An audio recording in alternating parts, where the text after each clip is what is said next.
The strangers below. The Odyssey horizon wasn't built for miracles, but Captain Aidan Mercer had learned long ago to make his own. The sleek research vessel hummed as it drifted through a patch of space so obscure it barely registered on Alliance star charts. Aidan leaned back in his chair, staring at the endless stretch of stars, his mind focused on nothing and everything at once.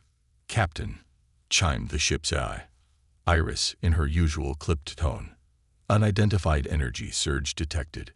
Bearing 147.6, magnitude increasing rapidly. Aidan shot upright, all thoughts of tranquility abandoned. On screen, the holographic display bloomed to life, showing a cascade of volatile energy rippling across space, a massive burst of electromagnetic interference heading straight for them. Before he could issue an order, the ship shuddered violently, systems flickering like dying embers. Shields compromised. Navigation offline. Catastrophic failure imminent, Iris warned, her tone eerily calm. Aidan's hands danced across the controls. Redirect power to stabilizers. Calculate an emergency landing trajectory. "I suggest you look out the window," Iris replied dryly. Aidan turned his head to see the planet below. It wasn't on any map he'd studied, a swirling orb of greens and violets, with a pale yellow glow emanating from its atmosphere. Tarlis, as it would come to be known, was as beautiful as it was ominous. "Brace for impact," Aidan yelled as the Odyssey horizon broke through the planet's upper atmosphere, the hull groaning under the strain. He barely had time to secure his harness before the ship screamed against gravity, cutting through dense clouds and turbulence. Through the chaos, Aidan caught glimpses of the surface, shimmering rivers that glowed faintly in the twilight, towering spires of crystalline rock, and forests that seemed alive with undulating light. The ship careened toward an open clearing, narrowly avoiding a jagged ridge. The impact was jarring, metal shrieking, as the vessel carved a deep trench into the alien soil. When it finally came to rest, silence enveloped the cabin, save for the hiss of venting steam and the sporadic crackle of damaged systems. Aidan exhaled shakily, his heart pounding. "Iris, damage report. Primary thrusters destroyed. Life support stable. Atmosphere appears breathable, but contains unknown biological compounds." He unlatched his harness, wincing at the bruises forming across his chest. "Time to see where we've landed." The first steps. The airlock hissed open, revealing a world unlike anything Aidan had ever seen. The ground was carpeted in what appeared to be glowing moss, its light pulsing in rhythmic waves that seemed to respond to his presence. Massive trees towered overhead, their translucent leaves refracting light like stained glass. The air carried a sweet electric tang, and distant sounds of alien wildlife echoed through the forest. Aidan stepped out cautiously, his boots sinking slightly into the soft, luminous ground. He raised his scanner, letting it whir and beep as it processed the environment. Biological compounds detected. Iris informed him through his earpiece. High electromagnetic activity in the flora and fauna. Proceed with caution. Understood, Aidan muttered, his voice barely audible over the hum of the scanner. As he ventured farther from the ship, he felt a strange sensation, a prickling at the back of his neck, as if he were being watched. His hand instinctively went to his sidearm, but he resisted the urge to draw it. The last thing he wanted was to appear hostile. The forest seemed to shift around him, colors changing from soft blues to vibrant greens and yellows. It was mesmerizing, almost hypnotic. But then he saw it, a figure moving in the shadows. "Hello," Aidan called out, his voice steady despite the surge of adrenaline.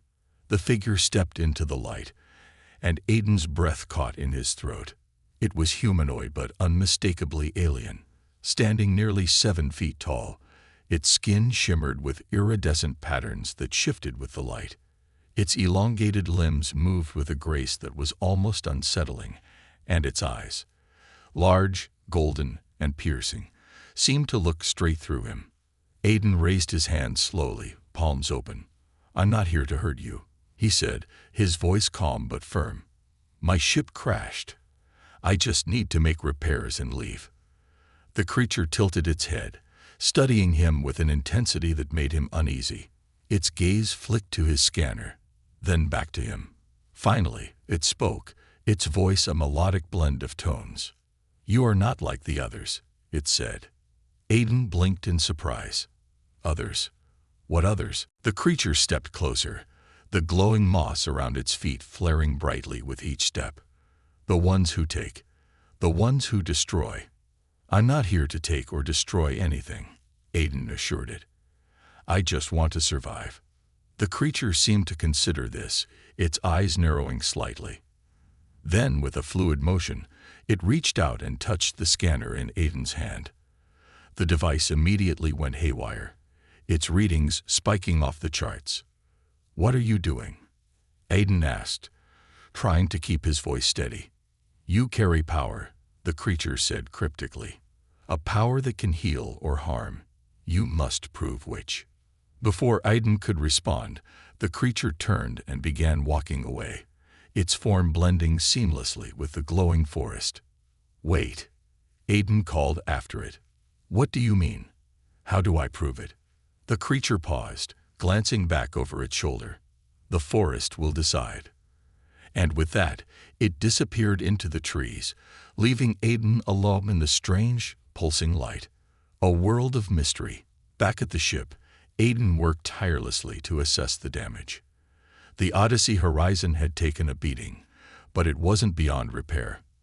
As he scavenged parts and rerouted power, his mind kept drifting to the strange encounter. Who, or what, was that creature? And what did it mean by "the forest will decide"?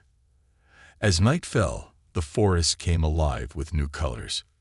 Deep purples, fiery oranges, and shimmering golds. The air seemed to hum with energy, and Aiden couldn't shake the feeling that he was being watched again. He sighed, setting down his tools. "One crisis at a time," he muttered. But deep down, he knew that surviving on this planet would take more than just fixing his ship. It would take understanding the mysterious beings who called it home, and proving, somehow, that he wasn't like the others they feared. The test of the forest. The dawn on Tarlis was unlike anything Aiden had ever seen.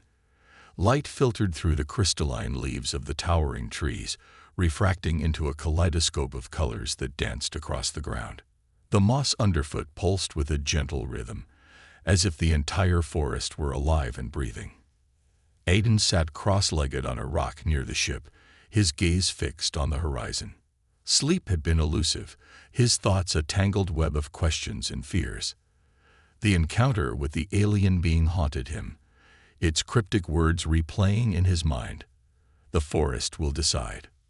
What does that even mean?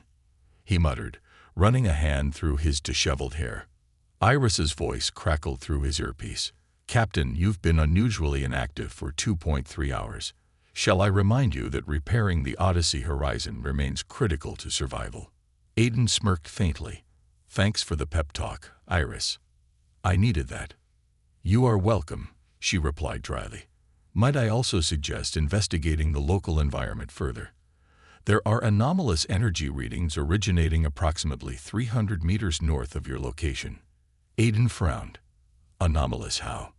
"Localized energy surges consistent with the activity observed during your encounter with the indigenous life form." He stood, dusting off his jumpsuit. "Guess I'd better see what's out there." "Keep an eye on the ship." "Always," Iris said. The journey begins. The forest grew denser as Aiden ventured north, the vibrant light of the moss and trees dimming under the thicker canopy. The air was humid, carrying the faint scent of something floral and metallic. The further he walked, the more he felt the prickling sensation return, the unmistakable feeling of being watched. He paused, scanning the area. "I know you're out there," he called, his voice steady. The forest seemed to respond. The colors shifted from cool blues to warmer oranges, the light pulsing faster. A moment later, the same alien he'd met the previous day stepped out from behind a tree, its shimmering form blending seamlessly with the glowing foliage. You returned, it said, its melodic voice laced with curiosity. Didn't have much of a choice, Aiden replied. Your forest, whatever it is, feels like it has its own plans for me. The alien tilted its head, its golden eyes narrowing. The forest watches all who tread upon it. It decides who is friend and who is foe. Right, Aiden said, his tone cautious. And how do I prove I'm a friend? The alien stepped closer, its iridescent skin reflecting the shifting colors of the forest. There is a place where the forest's judgment is made, a place where the heart of Tarlis beats strongest. Aiden raised an eyebrow. And I'm supposed to go there? The alien nodded. If you seek to leave, you must first earn the trust of the forest. Follow me. The path to the heart. The journey was treacherous. The alien led Aiden through dense undergrowth and across streams that glowed with bioluminescent algae. Strange creatures darted through the trees, some resembling birds, others more like floating jellyfish, their translucent bodies pulsing with light. Does the forest do this to everyone who lands here? Aiden asked, ducking under a low-hanging branch. Few survive the landing. The alien replied without looking back. Those who do are often hunters. Hunters, Aiden repeated, his voice heavy with implication. You mean people like me? The alien stopped abruptly, turning to face him. Not like you, it said firmly. You speak, you listen. Hunters take without asking. They destroy. Aiden held its gaze, the weight of its words sinking in. I'm not here to destroy anything. I just want to survive. The alien's expression softened slightly, but it said nothing more. The trial of the glade. They eventually arrived at a large clearing, surrounded by trees that seemed to hum with energy. At the center of the glade was a massive crystal formation, its facets glowing with a soft, golden light. The air here felt charged, almost electric, and Aiden's scanner buzzed incessantly in his pocket. This is the heart of Tarlis, the alien said, gesturing toward the crystal. It will test you. Aiden frowned. Test me how? The alien didn't answer. Instead, it stepped back, its shimmering form blending into the shadows of the trees. Before Aiden could protest, the ground beneath the crystal began to glow, lines of light spreading outward like veins. A low hum filled the air, growing louder and more resonant. Aiden felt his pulse quicken, his body instinctively tensing. The light coalesced into a shape, a glowing, ethereal figure that hovered above the crystal. It looked vaguely humanoid but lacked distinct features, its form constantly shifting like liquid light. Who are you? Aiden asked, his voice barely above a whisper. The figure didn't respond in words. Instead, it reached out, its glowing hand passing through Aiden's chest. He gasped as a flood of images and emotions filled his mind. Moments from his past, his hopes, his fears. He saw the faces of his crew, the memories of battles fought and lives saved, the mistakes that still haunted him. The figure withdrew its hand, and Aiden staggered back, his breathing ragged. What was that? He demanded. The alien reappeared, stepping into the light of the glade. The heart sees who you are, it said. It judges not your words, but your essence. And? Aiden asked, his voice unsteady. The alien tilted its head, its golden eyes glinting. The forest is not yet decided. You must prove yourself further. Aiden clenched his fists, frustration bubbling to the surface. How am I supposed to do that? What more does this forest want from me? The alien stepped closer, its expression unreadable. Your actions will speak louder than any words. The forest will watch, and it will decide. As the light of the glade dimmed and the hum faded into silence, Aiden realized that his survival on Tarlis was no longer just about fixing his ship. It was about proving his worth to a world that was as mysterious as it was alive.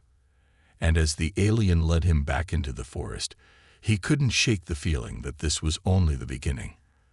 The forest's silent witnesses.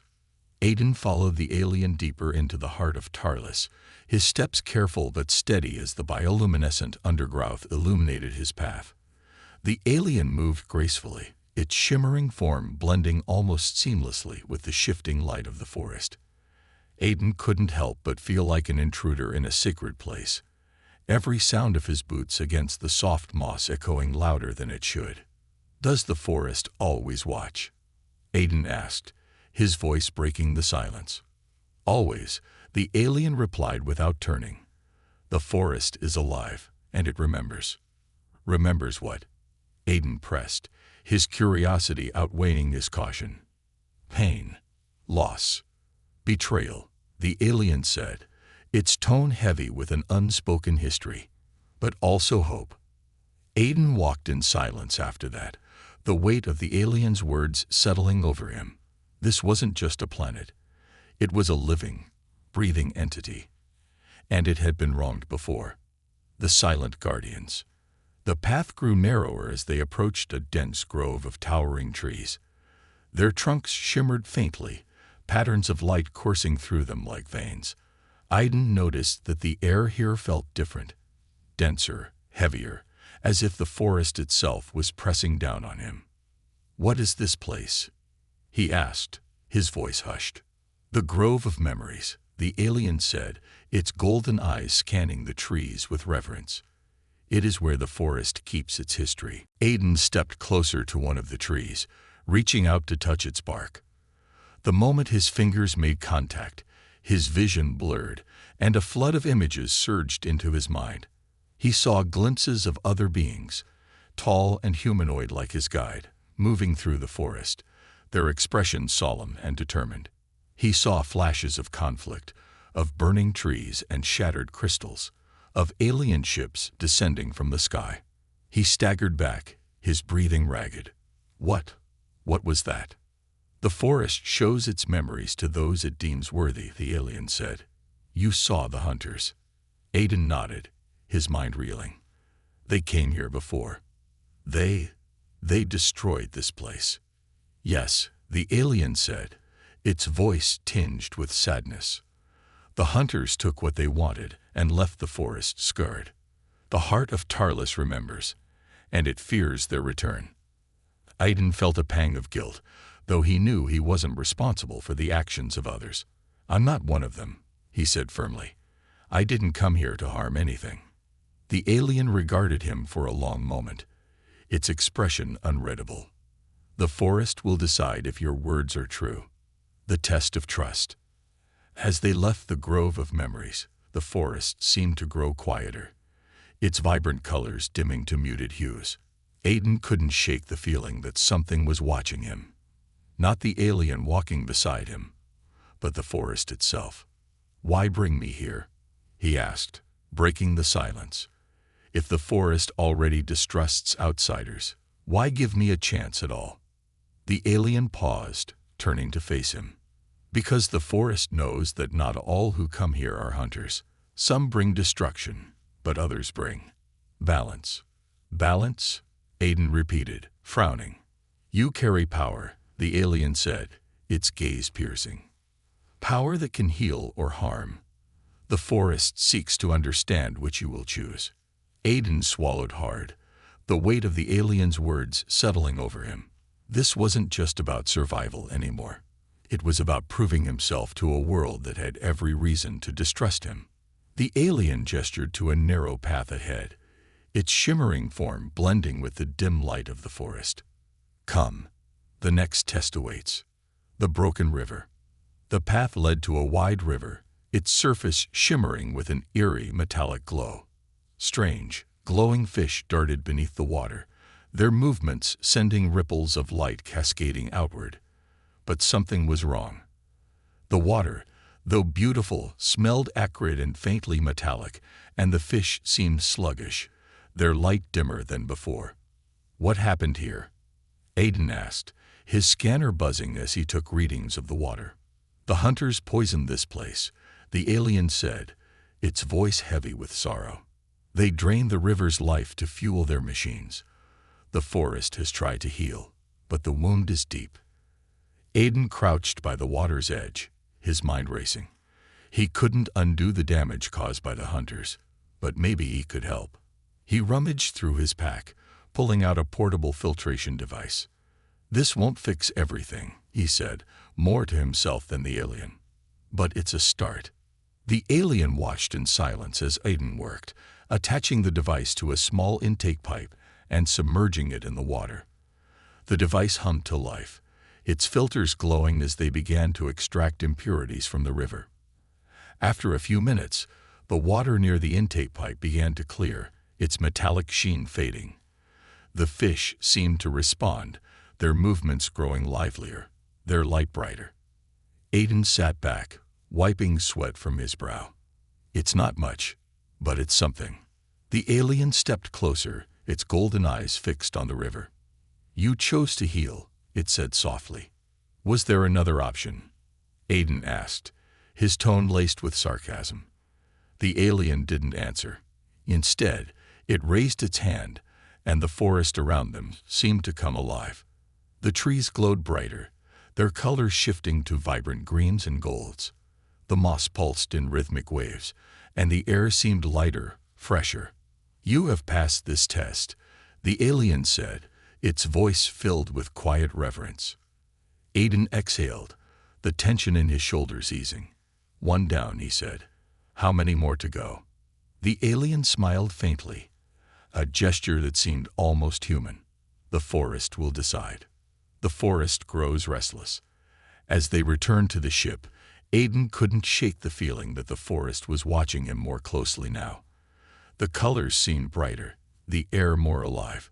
He felt a strange connection to this place, as if the forest itself were trying to understand him just as much as he was trying to understand it. Back at the Odyssey horizon, Aiden checked on his repairs. The ship's systems were stabilizing, but it was clear that he wouldn't be leaving anytime soon. "Iris," he said, staring at the shimmering trees outside. "Run a full diagnostic. I'll need every system operational before we even think about liftoff." "Understood," Iris replied. "Shall I log today's events under unexpected diplomacy with alien flora?" Aiden chuckled, shaking his head. "Sure, let's call it that." But as he sat down to rest, his thoughts drifted back to the alien and the tests he'd faced. The forest wasn't done with him yet, and deep down, he knew that proving his worth to Tarlis would require more than just words. It would require something far greater. The whispering shadows. The alien forests of Tarlis seemed alive in a way Aiden couldn't fully understand. The colors, the light, the pulsing energy. It all felt like an intricate dance choreographed by something greater than himself. And though he had passed his first test, there was no room for complacency. The forest had granted him a momentary reprieve, not an invitation to stay. As the morning sunlight filtered through the crystalline canopy, Aiden finished recalibrating one of the Odyssey Horizon's damaged energy conduits. He sat back on the warm metal, the makeshift repairs holding steady for now, but his thoughts were elsewhere. The alien, whom Aiden had started calling Lyra for convenience, approached from the forest's edge, silent and graceful as ever. She regarded him with those piercing golden eyes, her expression unreadable. "You have made progress," she said, her melodic voice breaking the quiet. "On the ship, maybe," Aiden replied, wiping his hands on his jumpsuit. "But I get the feeling the forest isn't done with me." Lyra's gaze lingered on him for a moment before she nodded. "You are perceptive. The forest speaks of balance, and you have only begun to tip the scales." Aiden sighed, standing to face her.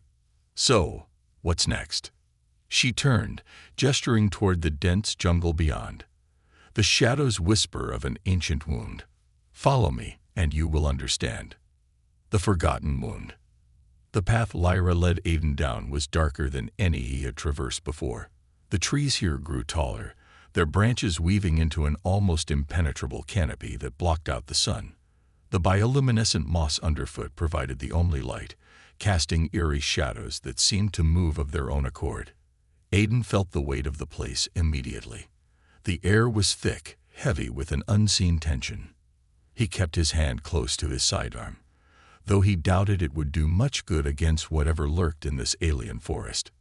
Lyra stopped abruptly, her gaze fixed on a large clearing ahead. "We are here," she said softly. Aiden stepped forward, his eyes widening at the sight before him.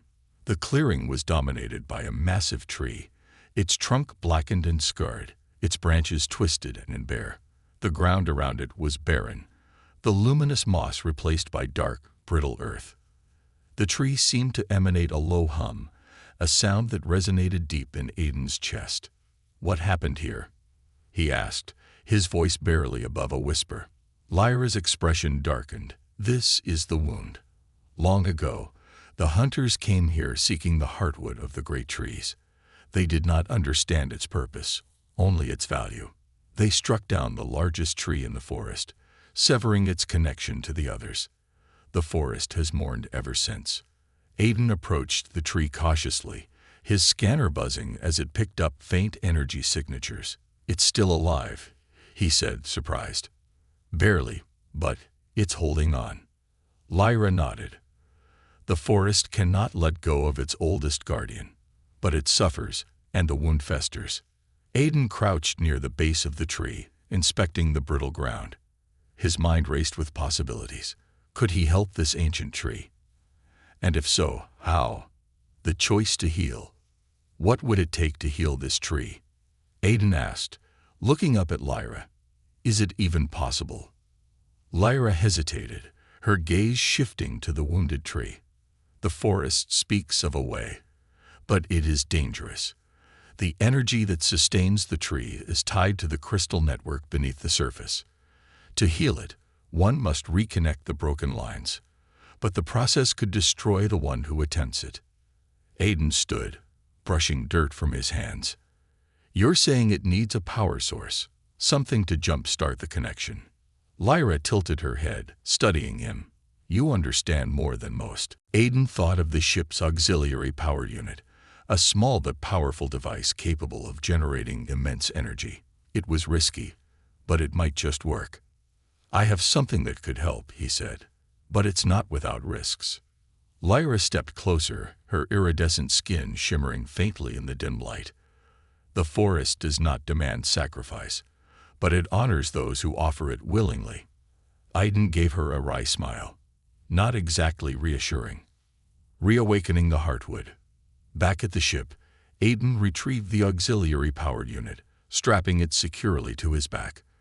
The walk back to the wound felt heavier, the weight of what he was about to attempt pressing down on him. When they reached the clearing, Lyra watched in silence as Aiden set up the device. He placed it at the base of the tree, attaching cables to the exposed roots. The hum of the tree grew louder, almost as if it were aware of what was happening. "Once I start this," Aiden said, looking at Lyra, "there's no turning back." She nodded. "The forest will remember your choice, whatever the outcome." Taking the deep breath, Aiden activated the device. The power unit whirred to life, sending a surge of energy into the tree. The ground trembled, and the air grew thick with static as the tree began to glow faintly, its twisted branches slowly straightening. But something was wrong. The energy level spiked dangerously, the power unit overheating. Aiden scrambled to adjust the settings, but it wasn't enough. The tree's revival was drawing too much power, threatening to overload the device, and him along with it. "Aiden," Lyra called out, her voice cutting through the chaos. "I've got it," he yelled, his fingers working frantically. He redirected the excess energy into the ground, the strain on his body almost unbearable. The light from the tree grew brighter, its hum turning into a resonant melody that echoed through the forest. Finally, with a deafening crack, the tree's bark began to heal, vibrant colors spreading across its surface. The ground around it flourished, the brittle earth replaced by the glowing moss.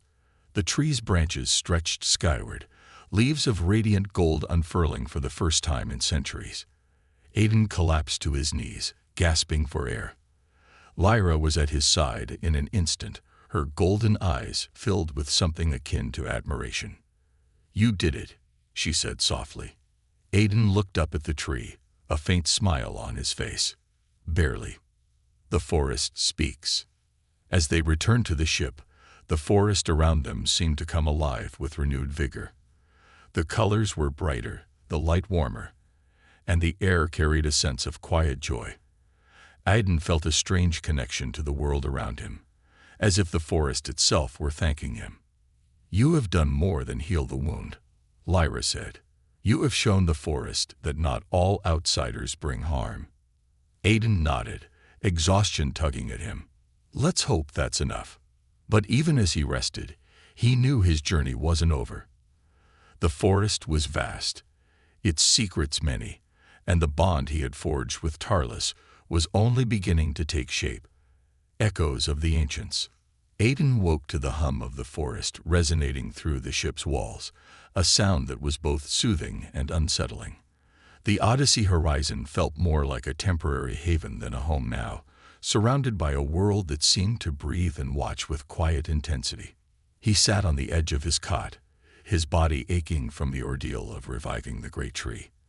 The auxiliary power unit was spent, its circuits fried beyond repair.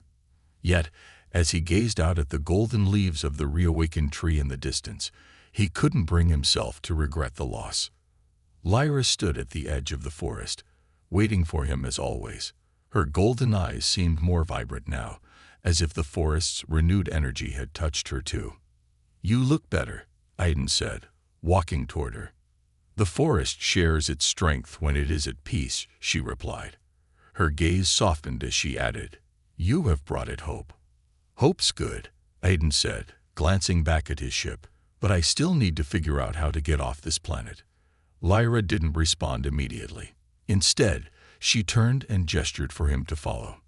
"There is something you must see, something the forest has only shown to those it trusts." The hidden caverns. The path Lyra led him down was unfamiliar, cutting through dense foliage that seemed to part at her touch. The forest around them grew quieter, the usual hum fading into an eerie stillness. Aiden felt the air grow cooler, the light dimmer, as they descended into a shallow ravine. "What's down here?" he asked, his voice echoing faintly. "The memories of the first ones," Lyra said cryptically. At the base of the ravine, they reached the entrance to a cavern, its opening framed by jagged crystals that pulsed faintly with light. The energy emanating from the cave was palpable, a subtle vibration that sent a chill down Aiden's spine. "This place is ancient," Lyra said as they stepped inside. Her voice hushed. "It holds the secrets of Tarlis and the truth of the hunters who came before."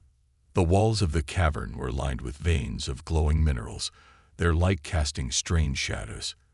The deeper they went, the more intricate the patterns became, as if they were walking through the veins of some immense, sleeping creature. Eventually, they reached a vast chamber. At its center stood a massive crystalline structure, similar to the heart of Tarlis, but darker, its light subdued. Around it were carvings, symbols, and depictions etched into the stone walls. "What is this?" Aiden asked, approaching the carvings. "The ancients," Lyra said, her gaze fixed on the crystal. "They were the first to live here, long before the forest grew. They built the crystal network that sustains this world. But they vanished, leaving only their stories." Aiden traced his fingers over one of the carvings. It depicted tall, humanoid figures working alongside the crystalline structures, their gestures reverent. Another carving showed smaller figures, humans or something like them, arriving from the skies. The final image was darker, destruction, fire, and shattered crystals. "The hunters," Aiden said softly. Lyra nodded. "They came seeking the crystal's power, unaware that it was tied to the life of the forest. Their greed left scars that have yet to heal." A message in the light. As Aiden studied the carvings, the central crystal began to glow faintly. The light pulsed, drawing his attention. "Is it supposed to do that?" he asked, glancing at Lyra. She tilted her head, her expression thoughtful. "It reacts to you. Perhaps it senses something." Aiden hesitated before stepping closer. The crystal's light intensified, and he felt a strange pull, as if it were reaching out to him. Without fully understanding why, he placed his hand against its surface. A rush of images and sensations flooded his mind. He saw the ancients working in harmony with the crystals, their movements fluid and purposeful. He felt the energy that coursed through the planet, connecting every living thing. And then he saw the hunters, ships descending from the sky, their weapons carving through the trees and shattering the crystals. Finally, he saw something else. A beacon, buried deep within the planet, its light faint but steady. Aiden stumbled back, his breath ragged. There's something down there. A beacon. Lyra's eyes widened. The forest speaks of such a thing, but none have seen it. It is said to be a relic of the ancients, a source of great power. Power to fix my ship? Aiden asked, his mind racing. Perhaps, Lyra said, but the journey will not be easy. The forest guards the path to the beacon, and it does not forgive easily. The forest's warning. As they left the cavern, the forest around them seemed to shift. The trees leaned closer, their branches intertwining to form dense barriers. The ground pulsed with a faint red light, and the air grew heavy with an unspoken tension. What's happening? Aiden asked, his hand instinctively moving to his sidearm. The forest senses your intent, Lyra said, her tone cautious. It knows you seek the beacon, and it will test your resolve. The path ahead grew more treacherous. Vines thick with thorns stretched across their way, and the ground beneath their feet became uneven and unstable. Strange creatures washed from the shadows, their eyes glowing faintly. Aiden felt the forest pressing down on him, its energy pulsing in waves that made his skin crawl. He could sense its mistrust, its wariness of him. We keep going, Lyra said, her voice firm. Do not falter. The forest respects strength. Aiden nodded, though his legs felt heavy with exhaustion. Each step felt like a battle, but he refused to stop. He had come too far to turn back now. The unseen enemy. As they neared a break in the dense forest, the air grew colder. The trees around them shifted in color, their vibrant hues fading to muted grays and blues. Aiden felt the hair on the back of his neck stand on end. We're not alone, he said, his voice low. Lyra nodded. The forest sends its guardians to test you. They will not harm you unless you prove unworthy.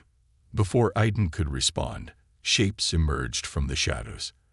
They were tall and slender, their forms wreathed in shimmering light that shifted like liquid. Their faces were featureless, but their presence was undeniable. Aiden stood his ground, his heart pounding. The guardians moved closer, their movements fluid and deliberate. One of them raised a hand, and the forest around them fell silent. You are not a hunter, a voice said, though it did not come from the guardians. It was a deep, resonant sound that seemed to emanate from the forest itself. No, Aiden said, his voice steady. I came here by accident. I don't want to hurt this place. I want to understand it. The guardians paused, their glowing forms flickering.